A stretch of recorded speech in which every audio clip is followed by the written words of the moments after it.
gum. There's gum. PJ Fleck with the gum.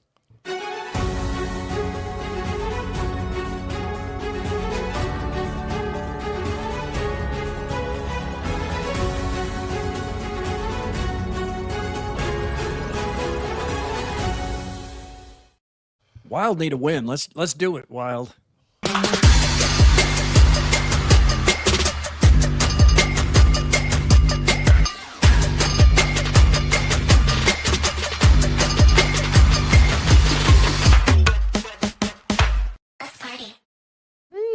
Yeah. I need to bring you some more of that, Murph. I keep forgetting. Yeah. Hi, it's Noel from Fiscus Jewelers. Are you on the verge of taking that next big step in your relationship? Our latest collection of engagement rings is here to make your moment even more memorable. From stunning classics to modern designs, each ring is meticulously crafted to symbolize your unique love story. Looking for something truly one of a kind? Explore our custom engagement ring options and let us bring your vision to life. Visit our showroom in Ankeny and let's start creating the ring of your dreams together. Fiscus Jewelers, your jeweler for life. I'm Chris Williams. Join me weekly for the CW Pod on Iowa Everywhere, where I do a lot of sports business, the business of college sports, breaking down college football, and of course, intriguing interviews as well, weekly on Iowa Everywhere. Yeah, look at that. True. Murph and Andy talking sports and more exclusively on Iowa Everywhere. From the Channel Seed Studios, here are Keith Murphy and Andy Fales. Welcome to Wednesday here on Murph and Andy. Glad to have you with us here for the next hour or so. Andy, big development in Baltimore. John Harbaugh has pulled out the ping pong tables. As you know, they're getting serious now. They're getting serious. When the team is off to a rough start, a disappointing start, the first big move made by any NFL franchise is to get those ping pong tables the hell out of that locker room. I imagine that gets a response, though. I mean, you get used to having ping pong right there. I mean, that's a big deal. I have lived in places with ping pong tables where there were constant. It was just there was a constant running tournament at all times. Almost anyone has had a ping pong table or pool billiards table as a kid. Many people had both. Which do you think ends up being used less once it's purchased? Because almost everybody got the really cheaply put together air hockey table that dies quickly because it doesn't work anything like the one you had at the amusement park or at the arcade. It's always a mistake to not go all in on one of those, right? Don't get the combo. We had one of those in our basement. Nobody used it. The combo. None of them worked well. A cheap pool table, like when people buy bumper pool. Nobody knows how to play that. Yeah. Then they don't go in on that. And then if you get like a cheap ping pong table that's, kind of warped and, there's a big lip in between the two. Nets drooping by the end of the first month. Yeah, that doesn't work End either. of Christmas Day. And the other thing that's a total bummer is that when, a la Frank Costanza, when you get a nice pool table or ping pong table, but you put it in a room that's too small. And so there's not really room to play a real game. I mean, the pool cue is like straight up and down when you're trying to break, and the ping pong table you can only take one step to the side of the table. I mean, it's kind of sad. But when I was a kid, my dad he didn't want anything more than he wanted a pool table. He was dying for a pool table. He was always talking about loved pool, and he did, and he was really good at pool. And so when the final house that we moved into as a family, my dad was like, all right, I'm making a game room and we're going to have a pool table up there. And we were all excited. I think my dad played 5 or 6 games of pool, and then I never saw him up there again. He was just kind of done. And, my friends would come over and they'd all want to play pool immediately. But it's something like if you have the table for some reason, since you can just use it anytime you want, the allure is somehow gone. Yep. So how many bar fights do you think were started by? Hey there, buddy. You want to just give me a little room here? That was another thing too. Remember that? I mean, you would go to a bar. I remember Mickey's Irish Pub in Clive being the worst about this.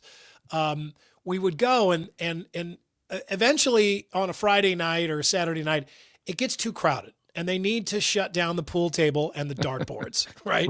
Because there's too many people there. And then the people that are playing the game still are trying to play the game and they're like, hey, could you move? I'm trying to shoot. You're just like, could you put the pool cue down? It's too damn crowded. I got my nose and the next guy's arm. That's how fights start, right? Yeah, there. You're trying to play pool. So, yeah, those are always they're cool, but then they become problematic. Guest House Tavern and Oyster in West Des Moines sets the table for today's sports and more. Coming up, throwing QB shade, Big Turd Day. What? And Big Turd Day, an unfortunate name club. It's the Guest House Tavern and Oyster with nightly specials. Every Wednesday is Walleye Wednesday. That's fresh walleye, salt and vinegar fries, $20. And a reminder, coming up Friday, live from Fiscus Jewelers in Ankeny, 1 p.m., the usual time. But, Andy, I assume you'll just be, buying various jewelry during the afternoon and giving advice to anybody who might need it. I'm really conflicted about whether I should tell Kahala about this event. Any chance she's listening right now? There's a chance. She's wallpapering in the basement. She and my mother-in-law. Gosh, she might deserve jewelry if she's wallpapering in the basement with her mother. She does love going in there, and Noel he's got a. I think when you're a jeweler, you have to kind of. He's got an instinct. Yeah, you got an instinct, but knows. at the same time, you got to be real cool. You can't hard sell that stuff. You have to kind of give people time and space, but then just kind of keep leading them into, hey, well, if you like that, you might like this or this, or have you seen this? And then, keep them in there for a while. But it is a nice place, and he's celebrating 20 years. So he's got some good specials going on, and we'll be there. Without further ado, it's high or low since the last show. Presented by Wealth Charter Retirement Planning and Tax. Yeah, Tim Hawkins is our local expert that we turn to with questions about our retirement planning accounts. He can do that for you as well. All the answers there at wealthcharterretirement.com. I'm going to go with a low today. I feel fine, but to key everybody else in, Murph, on our night last night, because I'm not sure that anybody else is aware of this even happened, but the NBA on NBC debuted. Yes, doubleheader. Doubleheader. So we had the Rockets and the Thunder, followed by the Warriors and the Lakers. And the Rockets and the Thunder was a fantastic game. Double overtime. What a way to start the season. Just kept going. Yeah. But the problem is that we still had to do a live 10 p.m. newscast, or a live late newscast following the conclusion of the second game. So what time did we start last night? 11:50, 11:55? Yeah, almost midnight. Midnight. Let's say 11:55. And how relieved were we when we found out they weren't going to hold that Lakers-Warriors game for the conclusion of the Rockets-Thunder, because that went through our heads. If they're holding this through double overtime, we're going to be on at 1:30 in the morning. But they did, and they overlapped, which NBC probably doesn't mind, because that drives Lakers fans who don't already have Peacock to have to get a Peacock subscription, because they, of course, immediately said, if you're looking for the Lakers-Warriors game, it is starting now on Peacock. We'll shift over at the conclusion of this game. So, yeah, there's we some thought about here. We were worried about that, and I mean, I don't see how they could do that, though. To fans who are already in the stands, just make them wait. No, it'd be too forever. much. It would be too much. But, so we were on so late, and we were all tired and slap happy, and it's funny. We in I guess later in life we all do this, but we certainly do this in our lives, Murph, with the clock ticking over our heads all the time. We become very routine people, Sure. who really kind of stick to a schedule. And I need to come home and unwind for an hour at least, maybe 2 hours before I can really go to bed and get a good night's sleep. So it threw me way off my schedule this morning. I got up tired. I didn't go to Farrell's. It screwed me up. I am really hopeful, and I imagine everybody else is too, that there's some way that we can pre-record these newscasts in the future when this kind of thing happens. We have a doubleheader in this super late night, but it was rough. It spun me out this morning. It just kind of took me off my routine and my game. Yeah, NBC has paid a small fortune for the NBA, which a lot of people don't understand. But the motive for NBC and the billions spent for this package is the NBA does really well with younger people, especially younger men, and it does attract a more diverse audience. Both of those things appeal to NBC. And, of course, as we've said many times over, the way to get people to the network now is live sports. So NBC has bought NBA, Major League Baseball, WNBA, NFL, just to name a few. They have more than that, but they've added all those things recently. They're basically moving toward just having live sports as many nights of the week as possible. That's not always great news for the affiliates because you want to be on it, 10 p.m., but it's kind of out of our control. But I thought NBC did okay last night. They clearly got the message from fans to make the games the showcase instead of all the noise on ESPN that sometimes went on. It didn't seem like it was about basketball. They never got any traction chasing Inside the NBA. So they went out and bought Inside the NBA with Charles Barkley and Shaq and Ernie and Kenny the Jet. And that debuts tonight. And I think we're mildly curious to see if ESPN has put any, blinders or blinkers on that crew, because we want them to be what they've been. Yeah.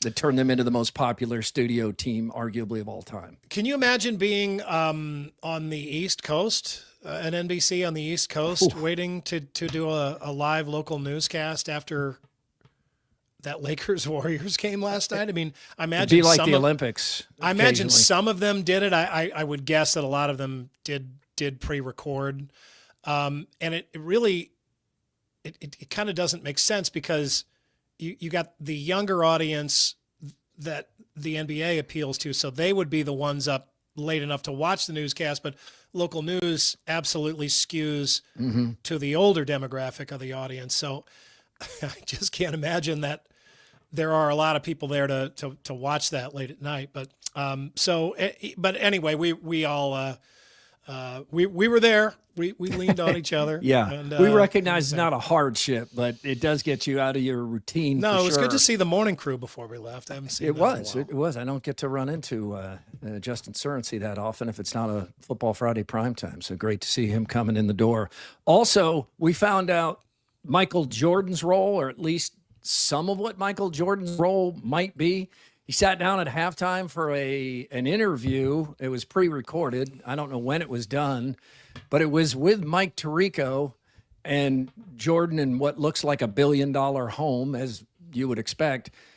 But the interview is interesting. I guess just on some level, it's like, oh, it's Michael Jordan. I mean, whatever he says, most people find interesting. But among the things he said, he does not play basketball at all anymore. And he misses it badly, just as we miss him playing badly. I mean, gosh, it's been, 30 years almost? We miss Michael Jordan. But he also said that the most nervous he's been in a long time, he rented a house at the Ryder Cup, and the guy he rented the house from asked him to shoot a free throw. And he said he got really nervous because he had not shot a free throw or shot a basketball in years, which is just hard to imagine. But he said just the competitive juices of wanting to be sure he made that free throw in front of that one person got him going, and he made the free throw. But I guess that's going to be his role, interviews, insights to excellence, whatever it's called. I don't think any of us expected him in a headset. And one of the things about Michael Jordan that has added to his appeal for me is that we haven't seen much of him.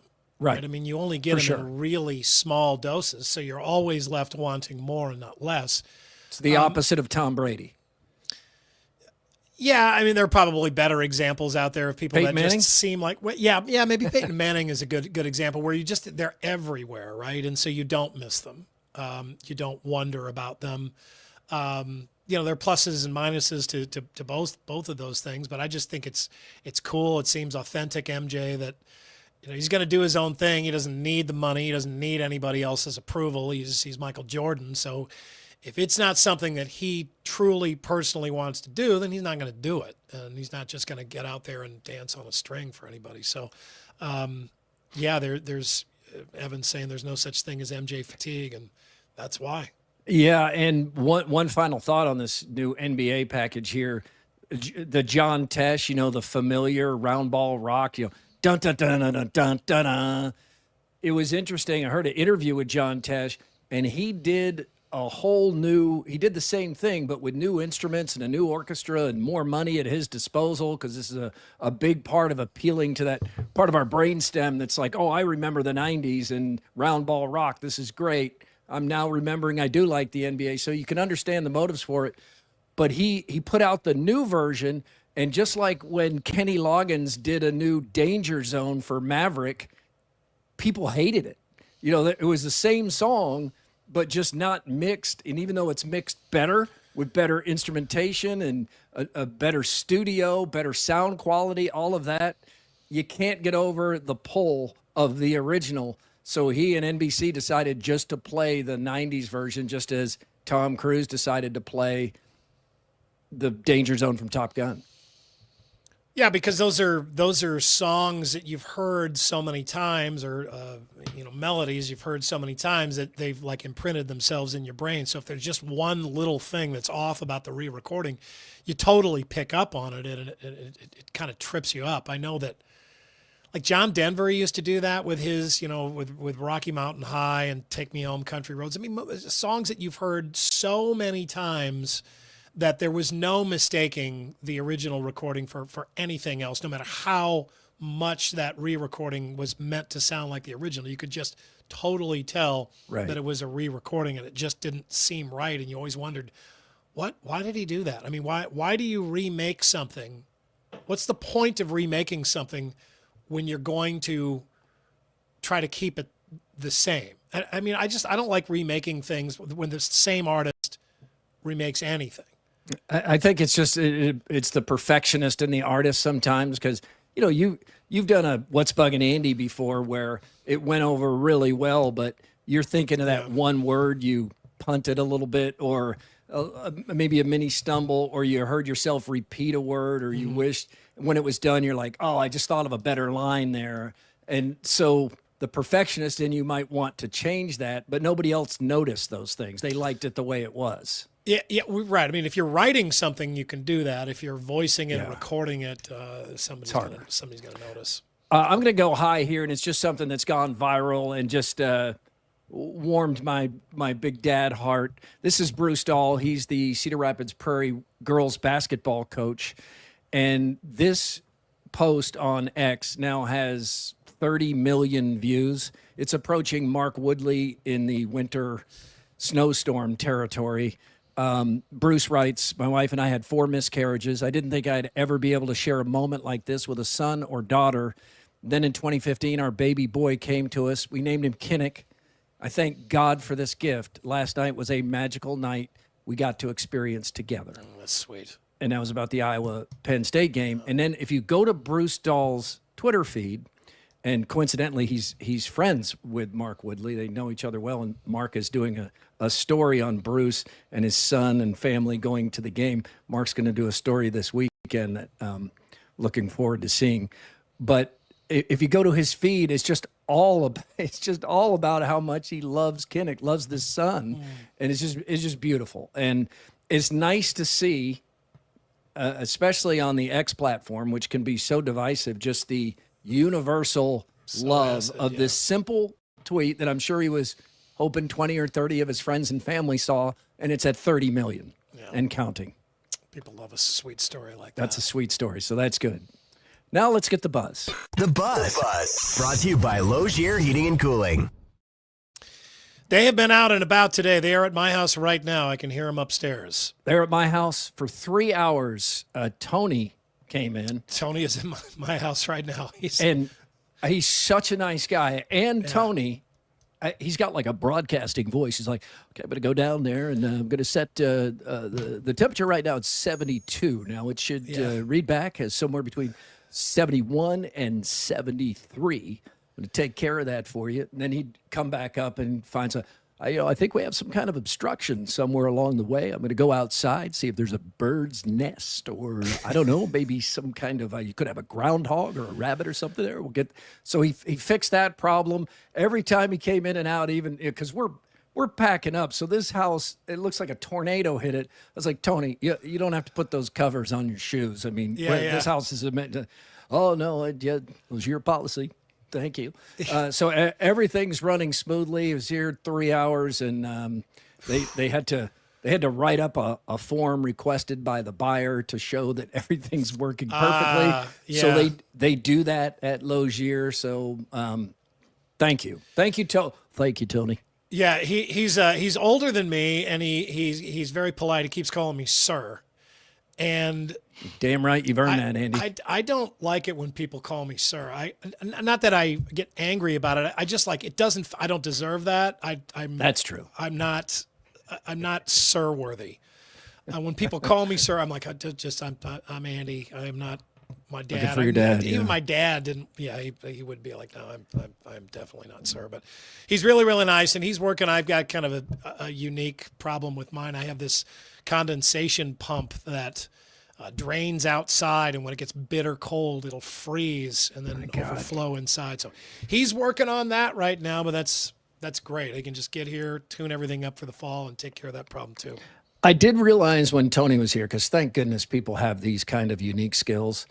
I think it's much more likely Tony could host a successful broadcast than I could go fix people's furnaces.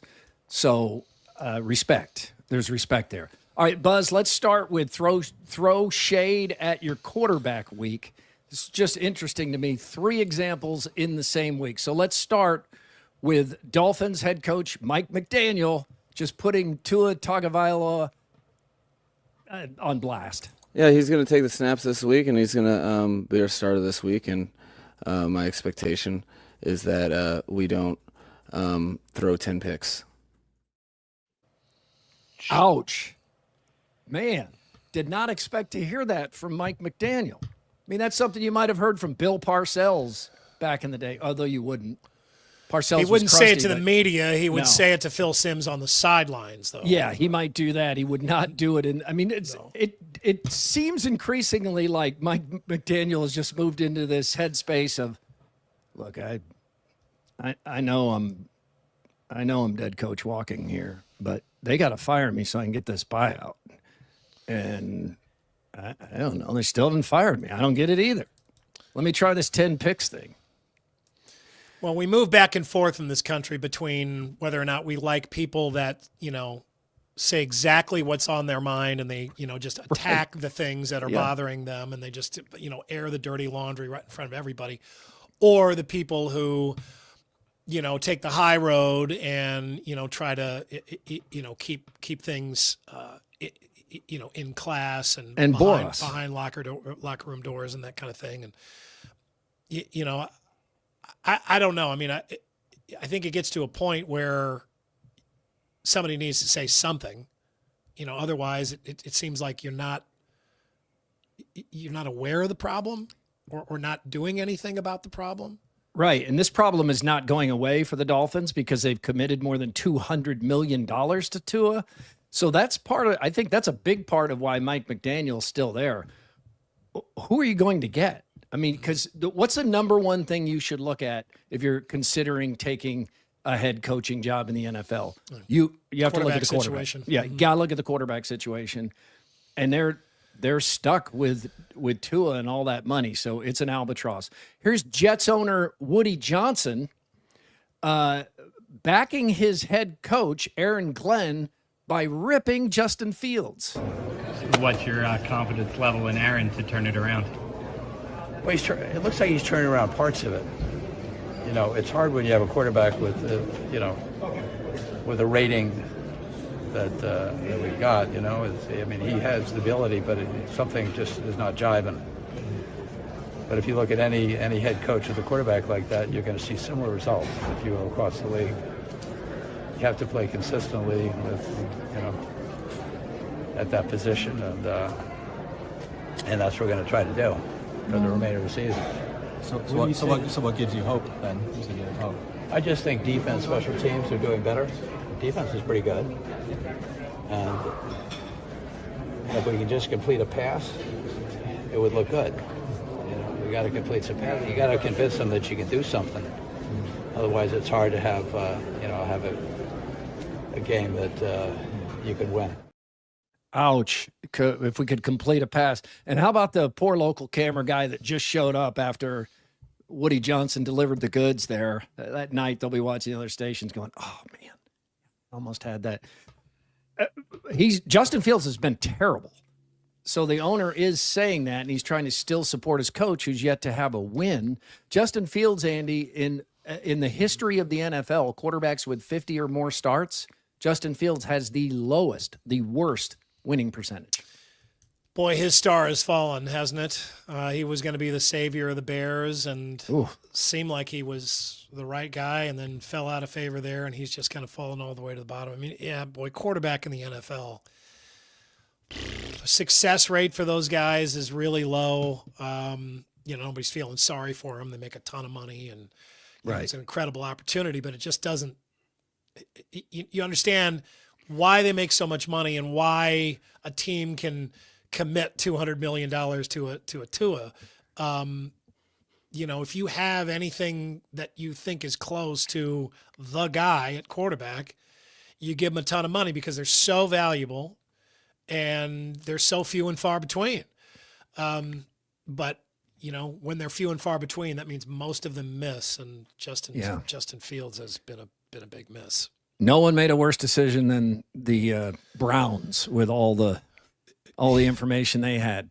Now, one more in this week of throwing shade at the quarterbacks. After Denver's improbable comeback over the Giants, Broncos head coach Sean Payton takes a not-so-subtle jab at Russell Wilson. They found a little spark with that quarterback.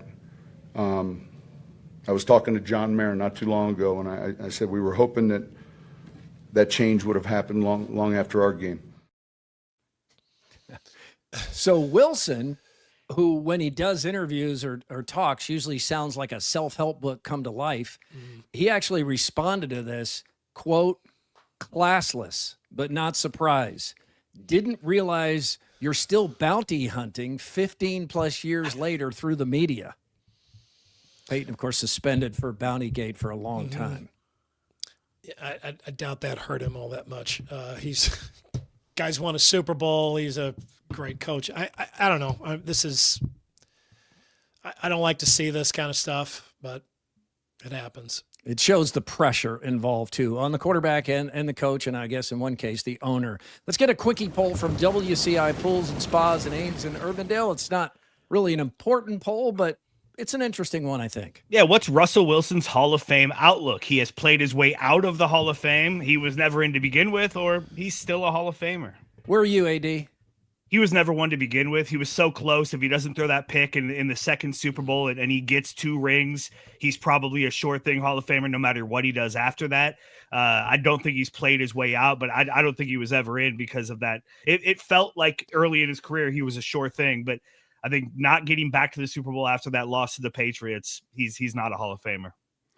If he was ever in, I do think he's played his way out now, which may not be completely fair. Remember when it seemed like that was going to be the case with Kurt Warner after the Rams? He goes to the Giants. It seems like, wow, he's flamed out there. And then he goes to the Cardinals and does something that's as impressive, if not more impressive, than what he did with the Rams. So maybe this isn't over yet, but it feels like it. I agree with AD on this. I don't think he was ever in. I think he was close, but he's not my idea of what I'd consider a Hall of Famer. What do you think? I mean, he was an MVP too, right? Wasn't he a league MVP? No, he never was. Oh, he was very close. He was close. He never seemed like a Hall of Famer to me. He seemed like he was headed in that direction. I agree that second Super Bowl would have done a lot, but I mean, the problem with having a lengthy career is you do have a lot of time to ruin it, right? I mean, you got a lot of time to really take it down. Right. He was great for a while. He really was. Those were some really good teams. But yeah, he's just kind of had too much time since then, and he hasn't made the most of it. He's made a lot of money. More than he'll ever need. Yeah. So Tyler Brown says to say Wilson was never in is nuts. Well, there's facts and opinions. This is an opinion. I just 10-time Pro Bowler. Pro Bowler doesn't carry the same weight that it used to. It's not all pro is what you're looking for. Yeah, but I mean, even though Pro Bowlers used to be, everybody that got a Pro Bowl invitation went, right? They accepted it, right? Now you can get down to the fifth, sixth quarterback in your conference because pass, injury, fake injury, pass. And then that guy can say he's a Pro Bowler. So the Pro Bowler is not really a good standard. I mean, Russell Wilson has had, up until the last few years, a great career. But I just personally, I always think of somebody, if they're not a first ballot Hall of Famer, to me, they're not a Hall of Famer. I don't ever understand the first, second, third, fourth, fifth. So, we got in on the ninth vote. Well, the NFL always takes, at least 4 players? So is it 4 or 5? Yeah, they have a minimum amount, and I think they can't go too far. Maybe they have a set amount, too. I don't think they can just put a bunch in. They have veterans committee guys, though. I mean, there are all sorts of guys in the NFL who've gotten in very late in their career, through a different avenue than they were originally in. But that waters down the Hall of Fame a little bit. It lets you know that it's never totally over for these guys. They've always got some chance. I mean, if quarterbacks trend down in the future, that could maybe help his case. But I mean, did you remember how many times do you remember thinking of him as one of the best quarterbacks in the NFL? I mean, he had a little run there. He did. There was a period of time where I thought of him like that, when he was, able to, on the run, just drop a pass right in a corner of the end zone for a touchdown. He just had such great touch on the move. You need a run, though. You need a several years at that level to really get into, the mindset of that guy's a Hall of Famer. That decision to not give it to Marshawn Lynch probably will haunt Russell Wilson. Everybody. Interact on YouTube, everybody, with the Seahawks and their fans. Email Murph_Andy at iowaeverywhere.com. That's the same address you'll find on X, and it's all powered by Cellular Advantage. U.S. Cellular, now owned by T-Mobile, so best of both worlds. #1 Iowa, #1 in the United States. A reminder, with Cellular Advantage and the power you have there, speakpipe.com /Murph_Andy. We need some rants. Yeah. So we know there are things bugging you. Could be the weather, could be your favorite team. Oftentimes it's Scott Sipker. Just submit your rant today, and we'll play some of the best ones coming up Friday, where we're at Fiscus Jewelers. Some more hot topics. Iowa in football, getting ready for Minnesota. Floyd of Rosedale, Iowa favored by 7.5. And Andy, I know this is tilted toward Iowa. I'm sure AD is well aware, but I didn't realize the extent of Iowa's domination in this series lately. It's 9 of 10. It's been so lopsided. I feel like you can just totally remember the years when they didn't win. The fair catch. Even the years when it was close. I mean, this is not a game. It just seems like this is a foregone conclusion game. Like at the beginning of the year, fans just look at this and chalk it up as a win. And Minnesota looked really good against Nebraska. Yeah, it's before they even ask, well, who's on Minnesota's team? Or something like that. It's not a game that Hawkeye fans sweat. Part of that is because they've had Kirk Ferentz for so long, and he's just kind of really developed he's got a method for certain teams, and they're just, for whatever reason, he just happens, doesn't matter who that team's coach is, because there've been a bunch of them at Minnesota. Just, it doesn't matter. It just seems like Kirk Ferentz kind of is always the alpha dog in that matchup, and it feels like it should be more fun than it is. I think a lot of it is because we just never hear that much from Minnesota fans, Minnesota football fans, Minnesota college sports fans, I guess, really. Yeah, right? It's a tough job. They're at least fourth in the city's interest in their own city. We don't have that here. Yeah, I mean, they're about the same distance away as Lincoln, but we you have a totally different relationship with Nebraska fans than you do Minnesota fans. So it seems like could potentially be a whole lot more fun as a rivalry than it actually has been. But whatever, Iowa fans will take the win. Evan Rogers says the line is now 8.5 for Iowa. I haven't seen that movement. That would not surprise me. One of the things that makes this an appealing game for fans, or for Hawkeye fans in particular, with all the success that Iowa has enjoyed, is Kirk Ferentz is such a contrast to PJ Fleck. Now, PJ Fleck always says the right things and the respectful things about Kirk Ferentz, and I think he probably believes them. But you just get the feeling that PJ Fleck kind of annoys Ferentz. And here's PJ Fleck in this week's press conference talking about culture. If we had row the boat one year and something else another year, it just seems like it's reactionary. Row the boat's row the boat. Whether it's good times, hard times, calm seas, storms, row the boat. And our players have that embedded in them, and so does our coaching staff. But I think that athletic director piece of that is critical, because I have a boss who allows me to be me. And then as a head football coach, that reciprocates, and that goes down to our players. I want them to be who they are. We all answer to the culture, including me. I'm no bigger than the culture I create. I work for the same culture that I hold my players accountable for, the same expectations that I hold myself accountable for. I'm never going to ask them to do something I wouldn't do myself. And I think that's really important as you go from year to year to year to year. And maybe some faces change, but the culture, right, the way you connect people, the way you bring people into the culture, into the program, the systems and the approach you have through the good and the bad, that part doesn't change. And you're willing to adapt to everything else that comes your way. But that culture doesn't change, and I think that's really important. Everybody knows what to expect. People can say what they want about me, us, our program, our culture, row the boat. Everybody knows what to expect. Yeah, he's good at speaking. I think it grinds on some people, and as many people in the comments here are reminding us of the year that Kirk Ferentz called like 3 timeouts in the final minute of a game that was not in doubt because he was annoyed at PJ Fleck. And then the quote that became a T-shirt, figured we'd leave the timeouts and take the pig. Yeah. I think one of the things is that they're very different people. So you can just look at PJ Fleck and listen to him for a very short amount of time and say, I bet that's a guy that Kirk Ferentz doesn't appreciate, doesn't really care for. And it's weird because Kirk Ferentz is a tough target, right? In that conference. I mean, he's a really hard guy not to like. You can't find a grudge with Kirk Ferentz if you're a football coach. I don't think. I don't know what you would dislike about him. I mean, he takes the high road. He is understated. He appreciates humility in his players and demands it. He, is a student of the fundamentals of the game, preaches those. Gets choked up. Blocking, tackle. Yeah, he right. Gets choked up, but not overly so. Remember when Dick Vermeil just would bawl? He would just bawl, just lose control. Coach, what were you thinking on that 3rd and 3? Well, we just trying to get a first down.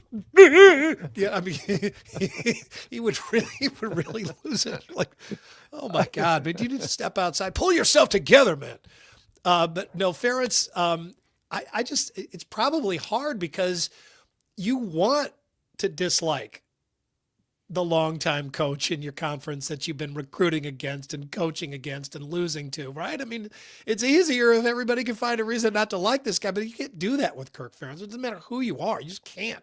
No, the shade is more about being boring or bad offensive football. Yeah. That kind of thing. And that's what he gets. I mean, he gets his fair share of shade, and he's hiring his son and stuff like that. He gets that kind of stuff. But when it comes to like personally, I don't think there's anybody that dislikes him, and why would they? Well, that would totally just speak volumes about you and not about Kirk Ferentz. So he's been a tough target in the Big Ten for a really long time. He may not have, I mean, he's won more games than anybody else. He may not have won championships, but it doesn't matter. I mean, you see that what he's done at Iowa, he's done it the right way. He's players like him. He's sent them to the NFL. He takes guys that, are walk-ons, turns them into NFL players. There's just not a lot about Kirk Ferentz to not, like or love.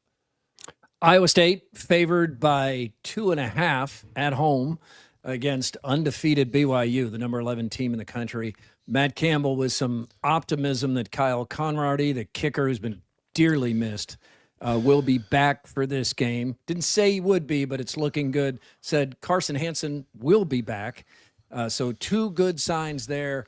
Dom Orange is a question mark. You need Dom Orange in this game against BYU's running attack. So we'll wait and see on that. Should have an update tomorrow night. This is a keep the season on the rails game. It is. Yeah, it really is. I think people are looking at it that way. Andy, does Peacock's Saturday night game need a better slogan than Big Turd? It does. Yeah, I don't think so. I don't think that works. I don't think you want that. Big Turd.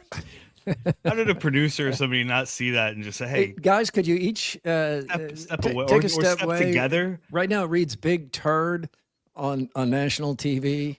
We need the essay. That's and the Saturday. Yeah.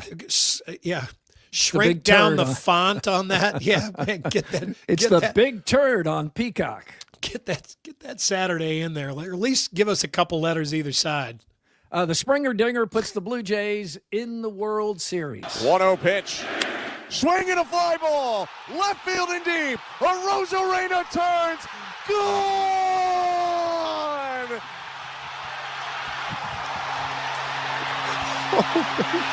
A Springer Dinger. 4-3 Blue Jays in the bottom of the 7th. Audio courtesy of the Blue Jays radio network, and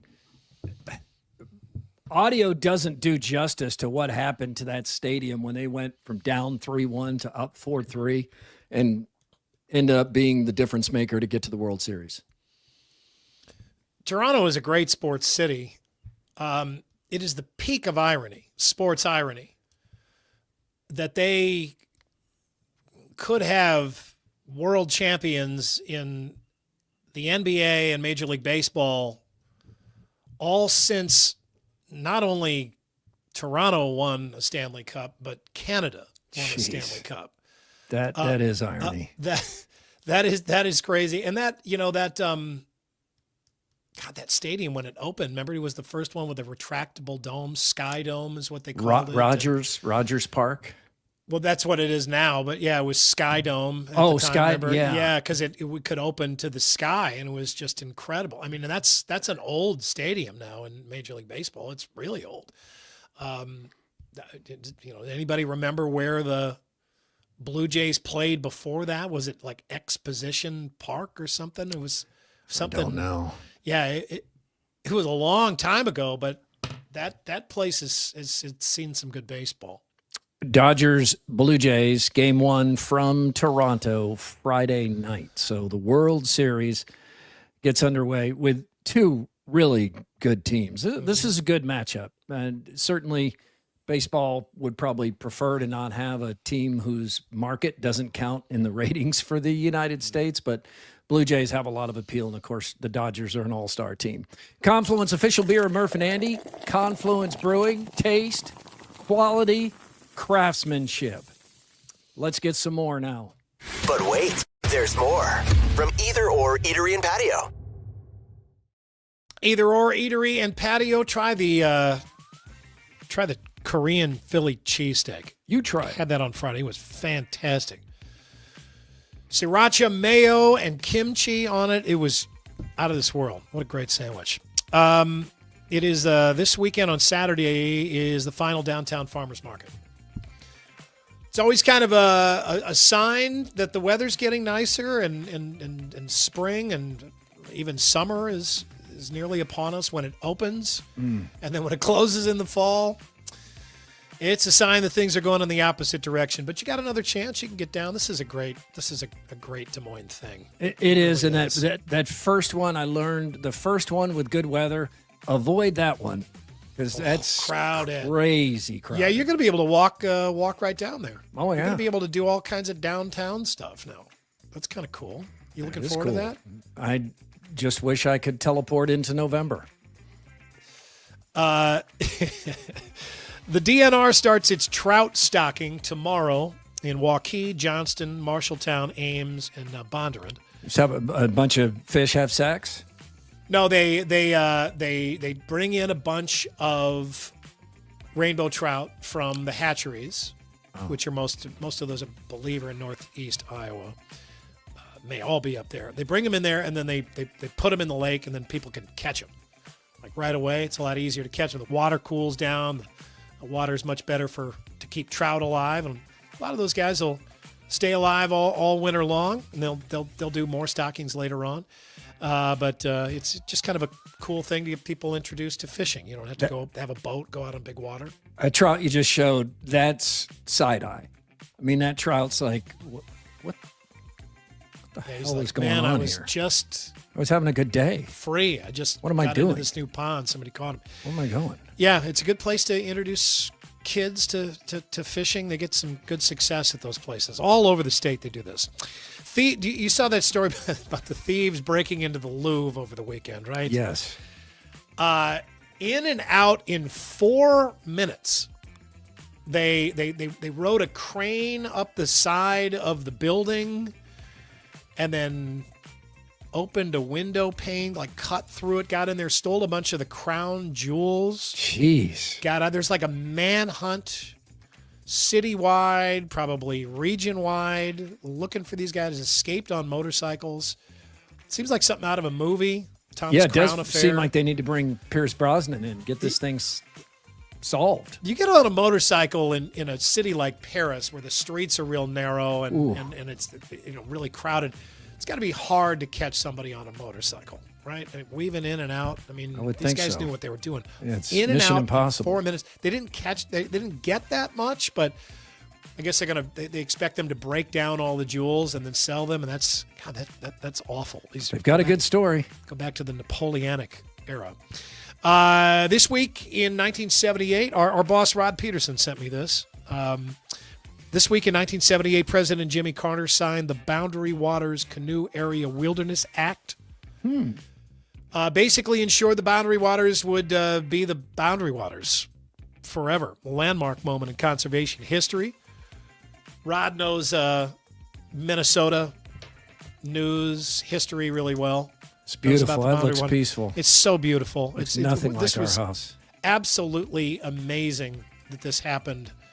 I don't think this would ever get done today. I'm so thankful it got done then. It strengthened the protections for over 1 million acres of pristine lakes, ancient forests, wild shorelines, ensuring the Boundary Waters remains unspoiled for generations to come. Absolutely love this place. Pretty much done for the season up there, but you can start looking ahead to next year. I cannot recommend a place more strongly than the Boundary Waters on the Minnesota-Canadian border. The last Yankees jersey ever worn by Lou Gehrig is up for auction at Christie's. That's got to bring a big price. They're expecting it could bring as much as $5 million. This here is a shot of the Iron Horse in said jersey. Is that Lou Gehrig or Gary Cooper is Lou Gehrig? That's Lou Gehrig is Lou Gehrig. Okay. You don't recognize Lou Gehrig? I do, but he looks, in this photo, he looks a little older than, I mean, he died a pretty young man. Yeah, well, he's got ALS at that point, right? Yeah, that would age you. Mm-hmm. From the bowels of Instagram, we bring you this, another edition of Real or AI. Oh, man, let's play it. Here we go. Here he goes. He's loose. Look at this. I mean, look at that. Good luck tackling this dude. And the ref, oh, jeez. I mean, we are in trouble, right? Yeah. AI, we're in trouble. I'm going to guess this is AI. You think? Yeah. Good instincts, Andy. It just seems like overnight, it became. It's that Caden This is Proctor's silly high and school funny. tape. It's intent, but if they want to, they can make it look completely real, and you can't tell. Look at 34. This ref just catches it there. That ref's got CTE. Oh, Look yeah, at I that. don't think we're going to get a new Cosby Kids. Oh man! In Alabama, a young man named Slater Jones might have the world's most expensive prosthetic eye. Here he is. Oh my goodness! He's had a 2-carat diamond embedded in his prosthetic eye. Now, two things before we all judge. Okay. Spencer lost the eye as a child as a result of a terrible illness, and he owns a jewelry store. Says it's a great conversation starter both inside the shop and out. Did he mention if Terminator is his favorite movie? Looks like a Bond villain. Yeah. Wow. It does. I mean, you got the prosthetic eye. It's up to you what you want to do with it. You can do anything you want. You just have to worry about somebody trying to spoon out your eye in the middle of the night. And steal it. Yeah, you got to watch out for those thieves in Paris. Let's finish up with a trip to BuzzFeed for stories of how men gave women the ick on their first date. First date. Okay. He meowed and patted my hand like a cat. Said he liked to give cat pets. I'm not much of a cat person. Even less of a guy acting like a cat person. I don't know if AD could have found a better photo to go with this segment because this guy's giving me the icks. It's a creepy looking dude. He told me he wasn't wearing any underwear right out of the blue. Bro, I didn't ask. This guy ate a whole basket of hot wings and licked his fingers constantly. Not once did he go to the washroom. Upon leaving, he wanted to hold hands. I know this guy. I was reapplying my lip gloss after dinner. He asked me if he could smell it. So I gave him my lip gloss, and he licked the applicator. Yeah, I'm out of here.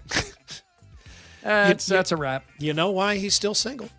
Yeah. He gave me a sample of his beatboxing skills at the table. I did not ask for the sample. And he give us a little sample of beatboxing. No, I'm not going to do that. Come on, you can do it. No. You're so good at it. No, I'm not. Literally walked out of that IHOP after dinner. He leaned away from me, covered one nostril, and blew his nose as hard as he could, letting a snot rocket fly to the ground.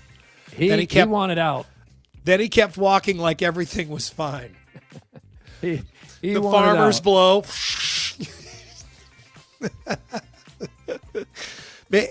You think he did it on purpose, or just didn't have any manner, didn't know? Some of these guys might have just had the feeling of, it's so hard to say I don't want that second date. I've got an idea. Snot rocket. Jeez. Bro asked me if we could sit side by side because it would be awkward if we sat face to face and looked at each other's faces. Okay. That could be a serial killer. Get out of there, lady. Spent the entire meal telling me about how he left his wife because she got fat. Wow. Yeah, maybe that guy wanted out of that date. Yeah, she's like looking down. Oh, should have gotten grilled chicken. And We're all giving the guy the benefit of the doubt here. A guy took me to Chipotle and paid with a gift card. Said I was lucky he had a gift card or I'd be paying for myself. As that started, I was thinking, what? That shouldn't matter. A gift card that spends the same as cash. Too many of them don't ever get used. Oh, he said that. Okay. You do that on a first date, I feel like you got to go in, sit down, and get her order, and then go up and order for the both of you, and then sneak the gift card across the counter to the cashier. I think you got to do that. This guy went totally the other way. For a first Hinge date, the guy showed up in flip-flops with dried boogers in his nose. He then talked over me whenever I tried to get a word in. Again, you know why he's single. And finally, I had a guy tell me that in the past, it's in the past now, but he was attracted to his sister. Wow. Okay, these guys are either justifiably single or they're finding a way to not have to bother with the follow-up call. Yeah, finding a way to text. to not have to be the one who said, I don't think this is going to work. That's your more, everybody. Grimaldi's fan photos to Murph_Andy at IowaEverywhere.com. Grimaldi's coal-fired brick oven pizza, West Des Moines or District at Prairie Trail in Ankeny. Speaking of Ankeny, Friday, give away that $50 gift card to Grimaldi's from Fiscus Jewelers in Ankeny. Ladies and gentlemen, it is time for Mr. Movie.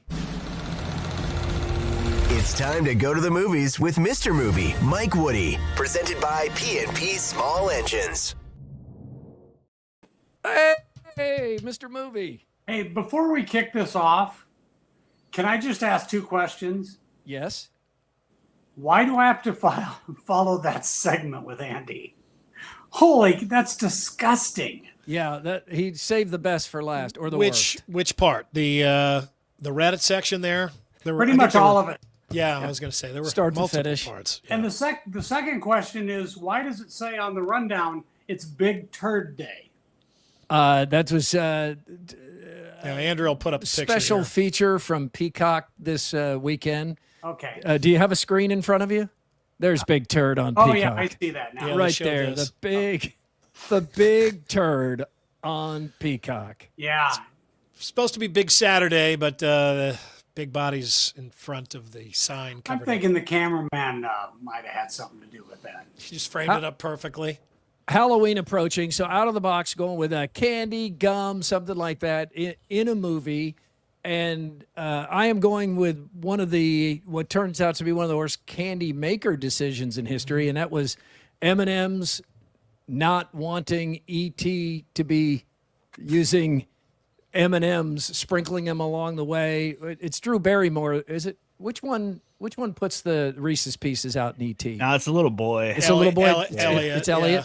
Yeah. So Elliot uses the Reese's Pieces. I haven't seen E.T. in a long time, but he uses them to keep E.T. moving. E.T. enjoys the Reese's Pieces. And I think most of us called them Reese's Pieces. It took a while to figure out how to properly pronounce that. But this launched this candy, and that was like during my candy peak, right? I mean, I don't know, 10 or so at the time when this is out, and these were new. I mean, you knew Reese's peanut butter cups, but there was no Reese's Pieces, and you saw that in ET, and you wanted immediately them. had to have those. And I have never stopped associating Reese's Pieces with ET. and I don't. This is perfect. before product placement, I believe, Mike, or for the most part. I don't think Reese's Pieces even paid to be in the movie. I think M&M said no, and Reese's just was like, yeah, sure. And it turned out to be, as Andy said, something you still think of if you're old enough. What a great way to launch your product. Oh my gosh, yeah. And it's like it's a movie that completely just hits right in the middle of that candy buying wheelhouse. I mean, not only is it the kids that are immediately leaving that theater and wanting those, but the parents love that movie too, and they watch it. And, parents now like me, I remember that. I want to buy more Reese's Pieces, gets my kids hooked on it. But yeah, they immediately went, their parents saw that and they're like, oh, buy Reese's Pieces for my kid. And a pivotal part of the movie takes place on Halloween, and there's trick-or-treating, where you think of candy anyway. Andy, what do you have? I don't think it was long before I watched any of these movies that I took a look at a Baby Ruth bar and thought, you know what that looks like? It's okay. You got to love the fact though, that the guys on Caddyshack are so high that they're like, when they're writing this, they're like, oh God, we got to figure out a way to put a Baby Ruth in a pool and have it just floating around. It looks like a floater. And then somebody who's just a little higher than everybody else is like, you know what, they're really going to put this over the top. We have somebody take a bite out of it. It's Bill Murray with the Baby Ruth. Clears the whole pool on Caddy Day. They've only got it for 15 minutes. And then the floating Baby Ruth ruins Caddy Day at the pool. He's got to clean the whole thing out. He takes a bite of it. Makes Judge Smale's wife pass out, grossed out. And then later on, they're still not done with Baby Ruth. Another absolute all-time favorite movie of mine, Goonies. It brings Chunk and Sloth together. And what is the sweetest part of the movie, this big, scary guy who's John Matusek. Yeah, that was Matusek, all roided up. From the Raiders, yeah. And it brings him together, turns him from this just, deformed monster into like the most lovable guy in the movies between him and Chuck. They eat the Ruth, baby, Ruth. It's such a great part. Baby Ruth, man, just what a dominant run they had there in the 80s. I'm not sure all that run was good though, Mike, because you remember this. Like to Andy's first point, I remember not wanting to eat Baby Ruth because it was hard to get past the Dookie, Duty. Yeah. Oh my gosh, yeah, it did look like a turd. I had no problem with that. Such a good candy bar. Such a good candy bar. It is a good candy bar. It is a good candy bar. It almost had too much going for it. All right, Mr. Movie, candy. I couldn't find a specific piece, so I just went with a whole movie about candy, which is the updated version of Dr. Dolittle with Timothée Chalamet. And I bring it up. Willy Wonka. Yeah. Willy Wonka, yes. Yeah. But I bring it up because I don't think a lot of people saw this movie, and it's an absolutely charming movie. And Chalamet is great as this character. So I went with a broad category for the candy and a very specific category on the movie. Well, I haven't seen Wonka. Willy Wonka, either one of them is perfect because, that literally launched a whole line of candy, right? Willy Wonka candy, they still have everlasting gobstoppers are great, runts, bottle caps, nerds, spree. I think they even have Wonka bars now, or they did for this remake. Mm-hmm. Yeah, they did. Gobstoppers, yeah, they have the everlasting gobstoppers, which aren't everlasting, unfortunately. Is that what's in that jar in the photo we're seeing? This is like a flying candy, and I agree with Mike. You guys should watch this movie if you haven't. I know a lot of people were kind of iffy on it, but it's charming. It's a really well done remake. All right, AD, what about you?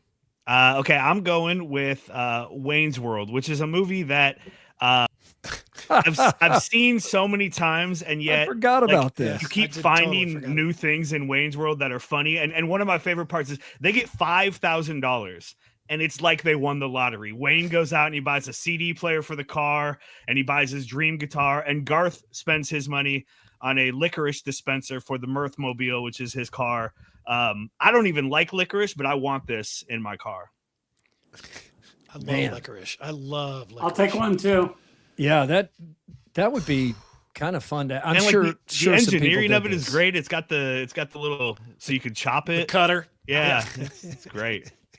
All right, it's a ceiling light turned into a licorice dispenser. That is a look at this week's out of the box topic. And we go to reviews now. And you see two movies in the theater this week: Good Fortune and Black Phone 2. Yeah, and you've got the sheet in front of you, so you know it wasn't a great weekend. Yeah, I had a feeling going in it might not be a great weekend, but let's start with Good Fortune because, we got Keanu Reeves with angel wings. What could go wrong? I know. I was thinking it was going to be like the Kevin Smith movie where, there's angels and they're helping people. This Aziz guy. Aziz Ansari. I've seen him in a couple of movies where he's actually been very good. And then there's this movie where he plays a guy who is down on his luck. He ends up switching places with Seth Rogen, who is a wildly, crazily rich man. And Keanu's character helps facilitate that. So it had some promise, but it didn't last long. These movies are tough to pull off. When they work, they're magical. When they don't work, they can. I haven't seen this, but they can be groan worthy. Well, and I saw Keanu with the wings, and I'm thinking back to Dogma, which is one of my favorite movies, but not compared to this. All right, what's the grade for Good Fortune? I'm going to be nice, and I'm going to give it a D. That's nice. Doesn't seem nice. Yeah. All right. Now, you know what? Let's give it a D+. D plus. I'll save okay. the D for the next film. If anybody saw Good Fortune, if you're in the comments right now and you saw Good Fortune, let us know your grade. Black Phone 2, the sequel to Black Phone with Ethan Hawke. You know, the first movie was okay. You know, Kevin Bacon plays this creepy character, and there's a phone that keeps ringing, and it hasn't been hooked up to any power or any telephone line for years.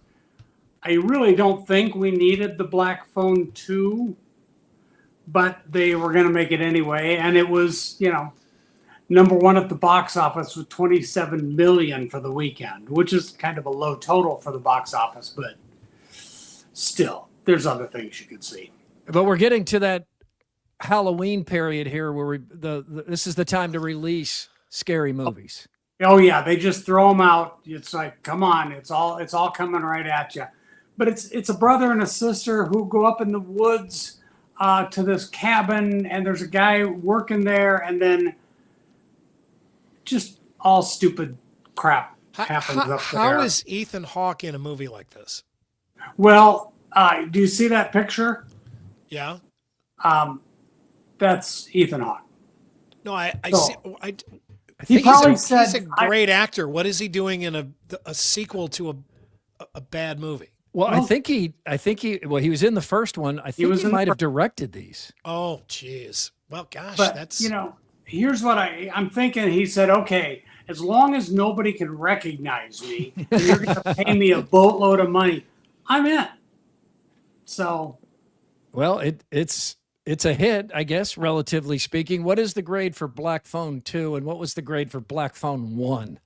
oh, I don't even know. I'm sure it was a D, if not worse. This one I gave a D, and I think I was just being generous. All And right. I don't know why. You see anything else this week? Nope, that was it. All right, coming up next week, I know among the movies coming out, not all are scary movies, the Springsteen movie, which has good buzz with Jeremy Allen White, right? Jeremy Allen White. Yeah, it has good buzz, and I think it seems like a smart strategic decision in a biopic like this to center on one point in time. Yeah. Like if you try to cover Here's an the story entire of Bruce career, Springsteen. Yeah, it just ends up being like a made-for-TV documentary biography type thing. But this is about Springsteen being at his most popular and then wanting to release that Nebraska album just with him sitting in his apartment recorded on a cassette tape. Which is one of my favorite Springsteen albums. I love that. So for them to focus on that one makes it must-see for me. Yeah, it's a really stark and depressing album, but they tried it with the music, and they're about to release all that with the full E Street Band, and Springsteen thought it sounded better as like just a stripped down, nothing person sitting on a stool contemplating life. And who can argue with him?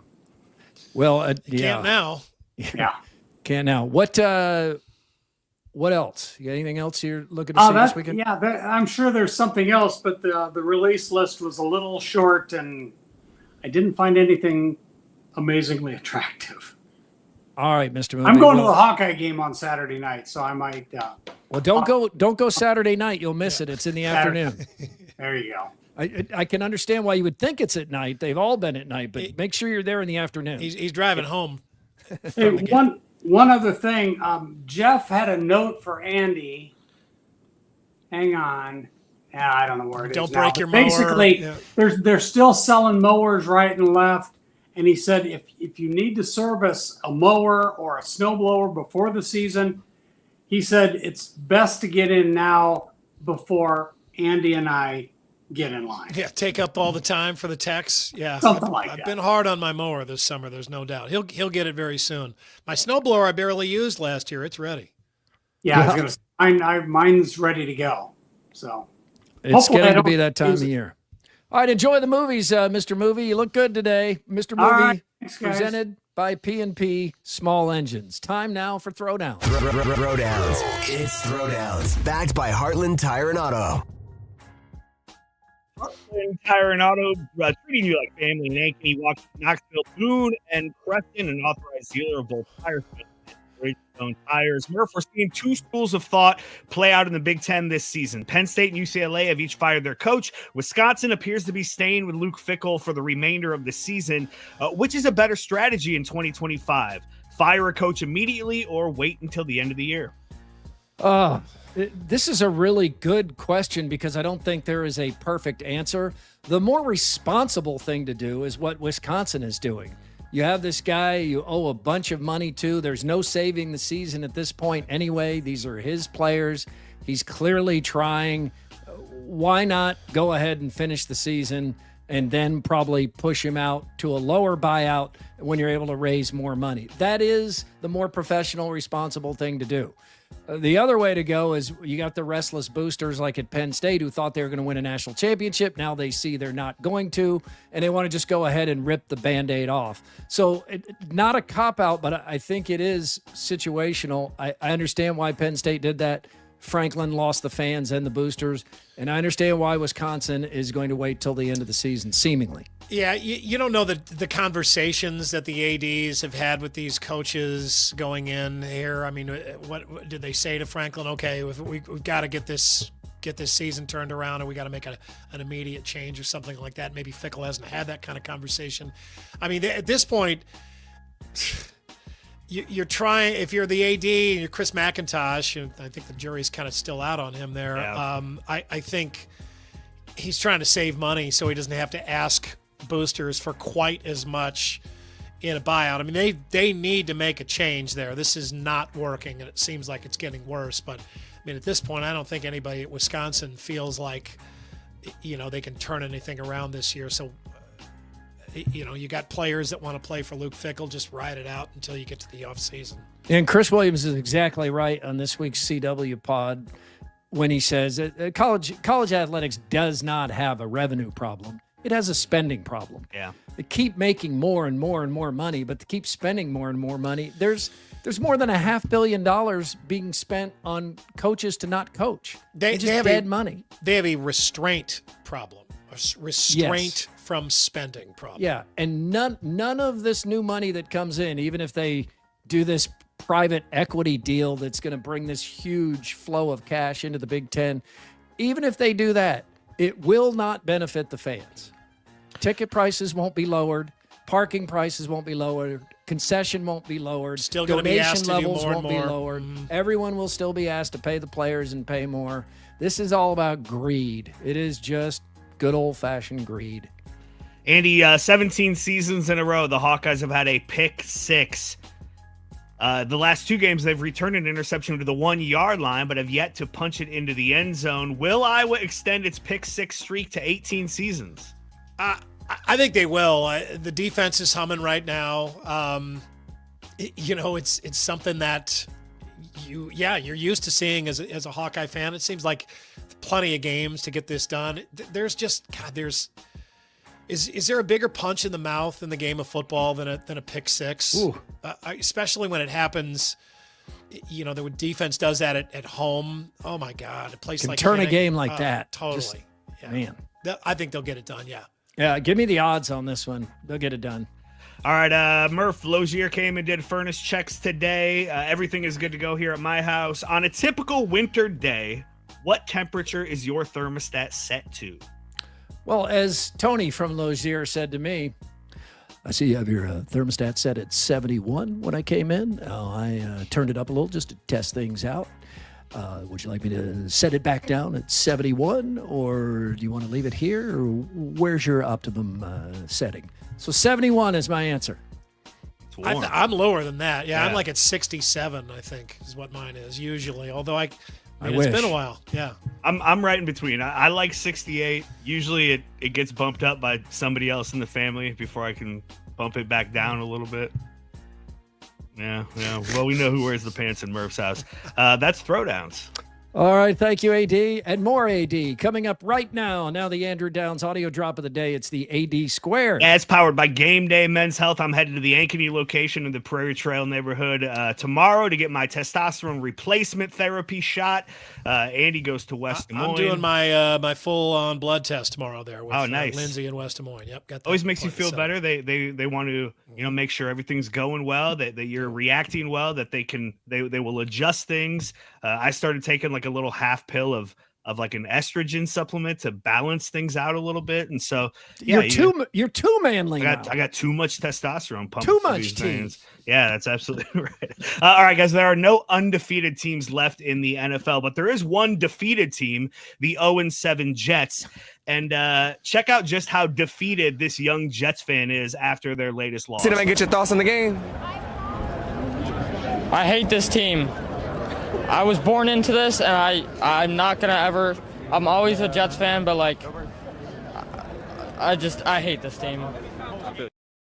Jeez, that is maybe the most negative I've ever seen Arch Manning.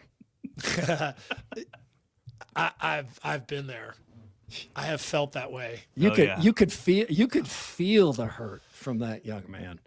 Quickie poll results presented by WCI Pools and Spas. Russell Wilson's Hall of Fame outlook was never in, says 50% of the people. 33% say he's played his way out. 17% believe he's still a Hall of Famer. Thank you for being part of Murph and Andy here on Iowa Everywhere. AD, what time is Chris and Chris live tonight? Live at 7 o'clock across the Iowa 7 p.m. Network. Chris and Yes, Chris, sir. two guys. Check that out all across these Iowa Everywhere platforms. Keep the good times rolling by liking and subscribing. We'd appreciate it. Friday from Fiscus Jewelers. I'll be in Tempe for Parents Weekend. Andy and AD will be at Fiscus Jewelers in Ankeny. Stop by and say hello. We are back Friday, and we hope you are too.